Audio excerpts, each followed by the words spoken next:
तो दोस्तों आज का हमारा टॉपिक है जेंडर। ये बहुत ही छोटा टॉपिक है लेकिन बहुत ही इम्पोर्टेंट टॉपिक है। हर एक टीचिंग एग्जाम में पूछा जाता है इससे डायरेक्टली या फिर इनडायरेक्टली।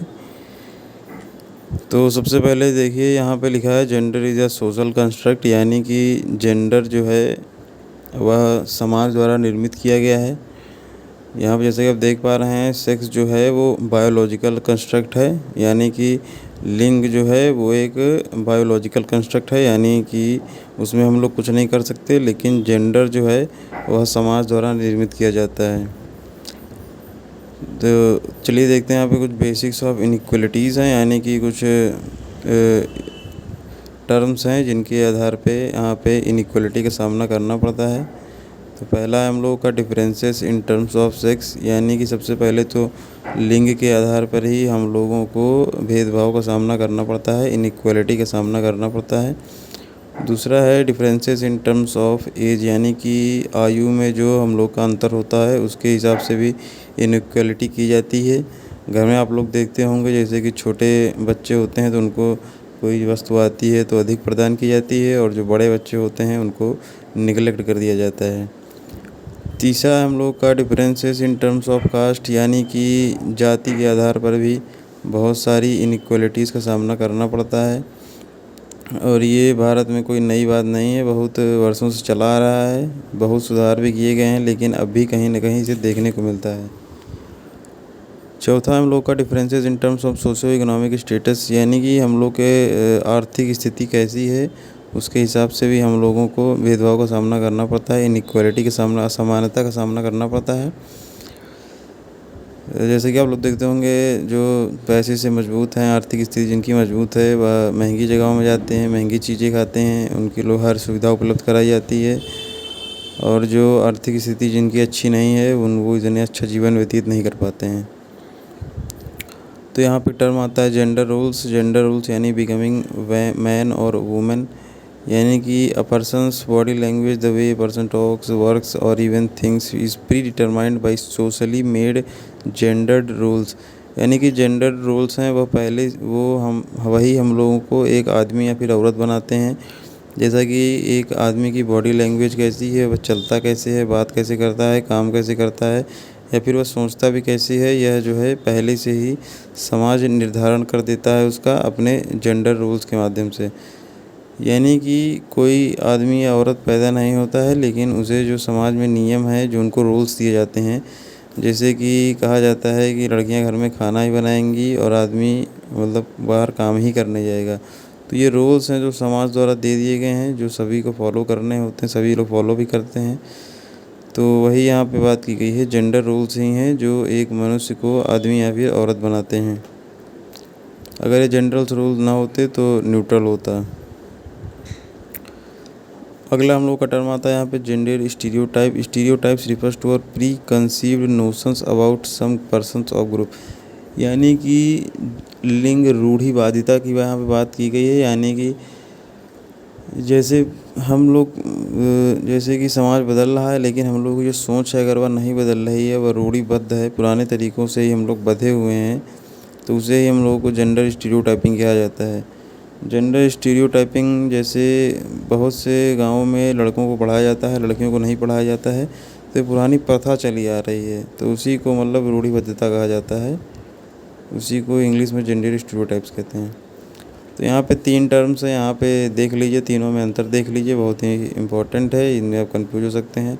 तो स्टीरियोटाइप होता है यानी कि जो पुरानी प्रथाएं चली आ रही हैं और जो गलत हैं वह उनको मानना, जैसे कि हम लोग सती प्रथा को मानते थे लेकिन वह गलत थी।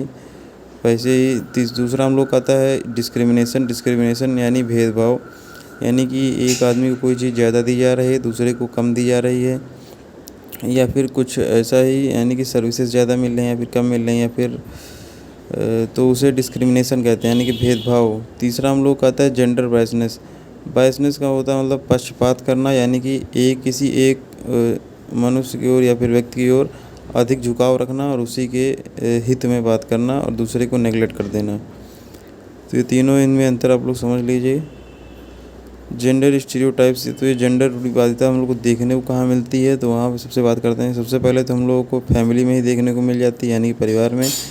जैसा कि आप लोग जानते हैं कि झाड़ू पोंछे का जो काम होता है वो अक्सर घर में लेडीज़ को ही करवाया जाता है, और जो बाकी कोई मजबूत कार्य होता है यानी कि गेहूँ पिसाना है, बाहर का काम है, वो लड़कों से कराया जाता है। दूसरा है मैरिज, यानी कि मैरिज में भी हम लोग को रूढ़िवादिता देखने को मिलती है।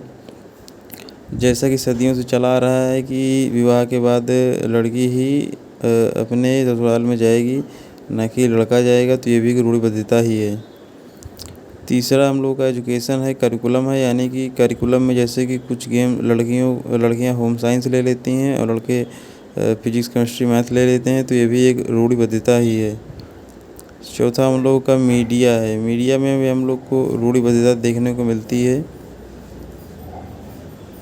तो चलिए कुछ और कॉन्सेप्ट्स हैं जेंडर से रिलेटेड, जो कि बहुत इम्पोर्टेंट हैं और कहीं ना कहीं पूछे जाते हैं। तो पहला हम लोग का जेंडर आइडेंटिटी है। इनको आप इंग्लिश में ही पढ़िएगा, हिंदी में आप कंफ्यूज हो जाएंगे, क्योंकि हिंदी में लगभग सबका मतलब वही निकल जाता है। तो पहला है gender identity, the way you look yourself, यानी कि एक मनुष्य स्वयं को किस रूप में देखता है, उस वो होती है जेंडर आइडेंटिटी। यानी कि कोई मान लीजिए कोई लिंग से लड़का है, लेकिन वह अपने आप को एक लड़की के रूप में देखता है, तो उसकी जेंडर आइडेंटिटी जो है वह एक लड़की की होगी और वह लड़की जैसा व्यवहार करेगा, उसे ही जेंडर आइडेंटिटी कहा जाता है। दूसरा है जेंडर रोल्स, यानी कि पहले हम लोगों ने बात की, जो सोसाइटी ने जो नियम बनाए हैं उसी के आधार पर एक मनुष्य काम करता है, व्यक्ति काम करता है, तो उन्हीं को जेंडर रोल्स कहा जाता है, जो पहले से नियम चले आ रहे हैं, जो समाज द्वारा बनाए गए हैं। तीसरा हम लोग का जेंडर टाइपिंग, यानी कि when we start following gender roles, यानी कि जब हम समाज द्वारा बनाए गए लिंग के आधारित नियमों को मानने लग जाते हैं, तो वह जेंडर टाइपिंग होती है, और ये बहुत ही नेगेटिव वर्ड है। एग्ज़ाम में कभी भी आए तो इस पर टिक मत करिएगा। चौथा है हम लोगों का जेंडर स्टीरियोटाइप, यानी कि लिंग रूढ़िवादिता। इसकी हम लोगों ने पहले बात कर ली है कि मतलब जो पुराने ज़माने से चले आ रहे हैं, जो रूढ़िवादिता है, उनको मानना। पांचवा हम लोग का जेंडर डिस्क्रिमिनेशन, यानी लिंग के आधार पर भेदभाव, discrimination on the basis of gender. छठा हम लोगों का जेंडर बायसनेस, यानी कि बायस टुवर्ड्स जेंडर, यानी कि लिंग के आधार पर पक्षपात करना। सातवां हम लोगों का जेंडर पैरिटी, यानी कि इक्विटी अकॉर्डिंग जेंडर। ये बहुत ही पॉजिटिव वर्ड है, इक्विटी अकॉर्डिंग जेंडर, यानी कि जैसा कि हम लोग जानते हैं कि फिजिकल स्ट्रेंथ जो है वो महिला की कम होती है और पुरुष की अधिक होती है, तो उसी आधार पर मान लीजिए दोनों काम करते हैं, तो महिला कम भी काम करे तो भी उसको पुरुष के बराबर ही वेतन देना या फिर कोई और चीज़ देना, तो उसे ही कहते हैं जेंडर पैरिटी।